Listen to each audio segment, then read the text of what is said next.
Mapagpalang araw mga kaibigan at katropa, abangan natin sa November 16 taong kasalukuyan, labanan ng mga matitikas at magagaling na mandirigma sa ibabaw ng ring.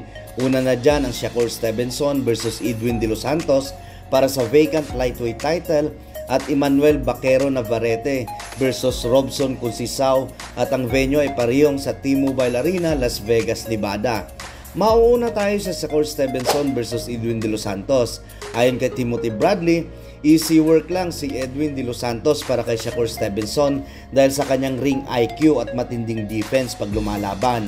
Pero di dapat pakumpiyansa si Shakur Stevenson dahil ang mas batang Edwin De Los Santos ay may impresibong 82% knockout percentage. At dahil dito, kailangang mag-iingat ni Shakur Stevenson dahil mahirap nang mapuruan siya ng malakas na suntok ni Edwin De Los Santos.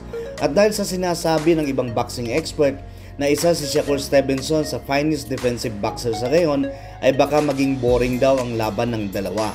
Dahil sa lakas na taglay ni Edwin De Los Santos, baka di makipagsabayan sa kanya si Shakur Stevenson at papairalin neto ang kanyang pagka-defensive fighter. Pag yun ang discarding gagawin ni Shakur Stevenson, ay magiging boring talaga ang laban at malabong manalo si Edwin De Los Santos sa galawang Mayweather ni Shakur Stevenson. Paano ka nga naman mananalo kung puro takbo at iwas ang gagawin ng iyong kalaban?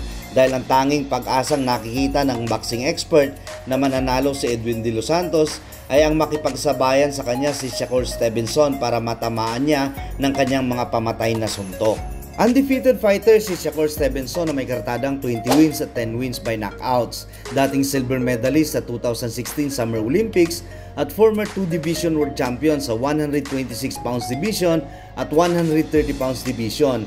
Ang kanya namang makakalaban na si Edwin De Los Santos ay mas bata sa edad na 24 years old. May record na 16 wins, isang talo, 14 wins via knockouts. Ang kanya nag-iisang talo ay kontra William Foster III ng 2022 via split decision. Sa kanyang unang pagkatalo, mas lalo niyang hinanda ang kanyang sarili sa sunod na makakalaban na magagaling. At masusubukan ngayon ang kanyang kahandaan dahil one of the finest defensive fighters in boxing si Shakur Stevenson. Ating abangan ang laban na ito at sana'y hindi maging boring ang laban na ito na tulad ng sinasabi ng ibang mga boxing experts. Samantala sa parehong boxing card, chief supporting main event naman ang isa pang World Championship fight.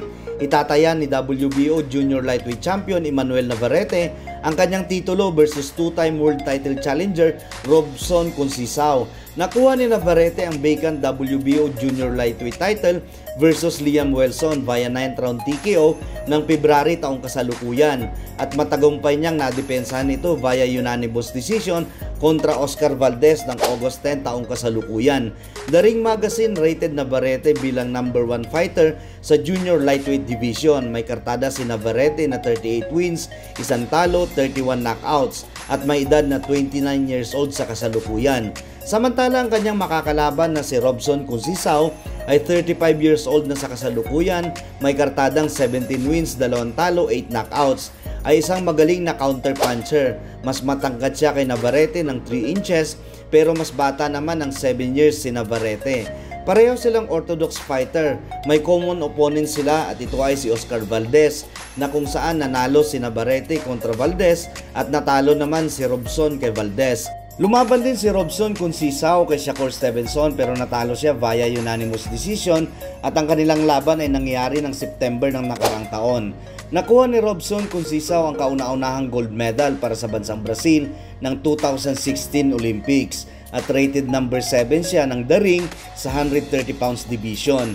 Maganda ang laban na ito bagamat may edad na si Robson pero matibay pa din. Ating abangan ang kanilang laban kung talagang may ibubuga pa si Robson at experience will prevail over youth and power. Hindi magiging boring ang laban na ito dahil parehong palaban ang dalawang boxer at kung sino man ang mananalo sa laban ay posibleng sunod na makakalaban ni Shakur Stevenson kung mananalo si Stevenson kay De Los Santos dahil nais niyang labanan ang mga elite sa 135 division. Hanggang sa muli mga kaibigan at katropa, ating abangan ang bigating laban ng mga ito. God bless and more powers sa ating lahat.